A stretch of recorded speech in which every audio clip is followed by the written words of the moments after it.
சீபக்தான் வந்து பாத்தீங்கன்னா சஞ்சீவி மூலிகை. இந்தியால சீபக்தான் பேர் வந்து ஹிமாலயன் பேரி. ஆனா மலேசியாவுக்கு வந்தோன்னா ஹிமாலயன் பேர் வைக்க முடியாது, ஏன்னா இன்னொரு கம்பெனி இருக்கு ஹிமாலயான்னு சொல்லிட்டு. அதனால அவங்க பொட்டானிக்கல் பேர் வச்சுட்டாங்க சீபக்தான் பேர் வச்சதுதாங்க.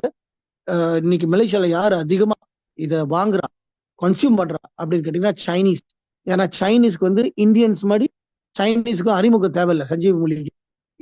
இந்த நேம் ஆஃப் சீபக்தான் ஏன் அறிமுக தேவையில்லைன்னா, அவங்களுக்கு 800 years ago அந்த ஜெங்கிஸ்கான் கதெல்லாம் கேள்விப்பட்டிருப்பீங்க. அவங்க எல்லாம் வந்து போருக்கு போனாங்கன்னா அவங்க அடிப்பட்ட குதிரையெல்லாம் விட்டுட்டு போருக்கு போவாங்க. போருக்கு போயிட்டு திரும்பி வரும்போது அந்த அடிப்பட்ட குதிரை வந்து குணமாயிருச்சு, இன்னும் கொஞ்சம் ஸ்டெமினா ஆயிடுச்சு, இன்னும் கொஞ்சம் பெரிய சைஸ் ஆயிடுச்சு, இன்னும் கொஞ்சம் புஷி ஆயிருக்கு. அப்ப என்னன்னு பார்த்தாக்கா அந்த இடத்துல வந்து சஞ்சீவி பழத்துக்கு சாப்பிட்டுருக்கு. அப்ப அங்கதான் அவங்க அவங்க வந்து அங்கீகாரம் கொடுத்திருக்காங்க அந்த பொருளுக்கு வந்து the best food supplement for even human being. அப்ப 800 years ago அது வந்து.